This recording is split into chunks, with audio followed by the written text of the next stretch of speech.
শেরপুর জেলা নির্বাচন অফিসে জালিয়াতির মাধ্যমে জাতীয় পরিচয়পত্র করতে এসে আটক হয়েছেন এক রোহিঙ্গা যুবক।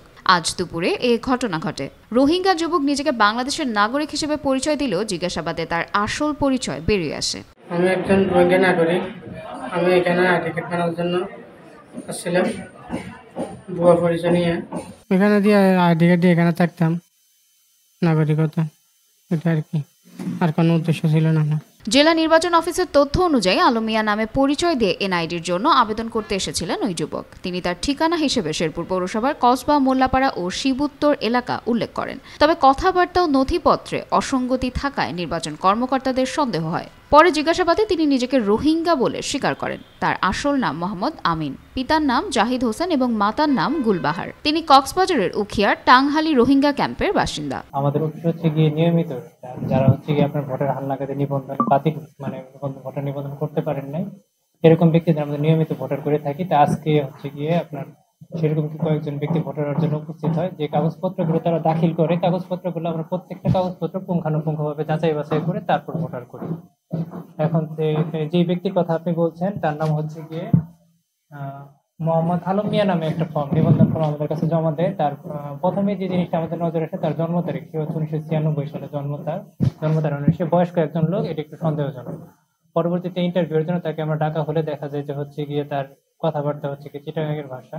সে যে কাগজপত্রগুলো জমা দিয়েছে তার জন্ম সনদ যেটা জমা দিয়েছে সেটা হচ্ছে গিয়ে শেরপুর পৌরসভার থাকলেও সেটা অনলাইনে যাচাই করে পাওয়া যায় হচ্ছে কি শ্রীবর্দী উপজেলা। এর ফলে প্রথম যে নকল কাগজটা আমরা পাই, জাল কাগজটা, সেটা হচ্ছে তার জন্ম সনদ।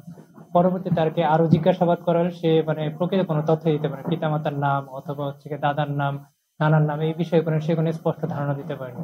পরবর্তীতে আমাদের সন্দেহ হয়, আমরা যেহেতু সে নিজের সম্পর্কে কোনো মানে তথ্য দিতে পারছিল না। দ্বিতীয়ত হচ্ছে গিয়ে তার পিতামাতার এনআইডি কার্ড সব চিটাগাংয়ের, আর হচ্ছে তার যে ফাইল সে দাখিল করছে সেটাতে অনেকগুলো জাল কাগজ আছে।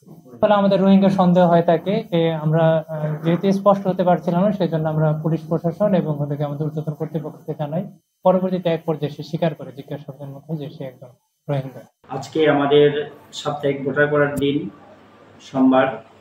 আজকে 12টার দিকে এক রোহিঙ্গা ক্যাম্প থেকে আমাদের উপজেলায় ভোটার হওয়ার জন্য আসে।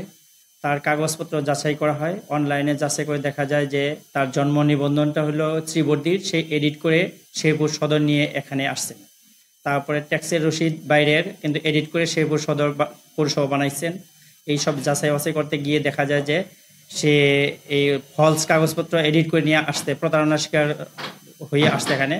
এবং আমরা যখন যাচাই বাছাই করে দেখি তার সাক্ষাৎকার নেই, তখন সে বলে যে সে রোহিঙ্গা ক্যাম্প থেকে আসছে।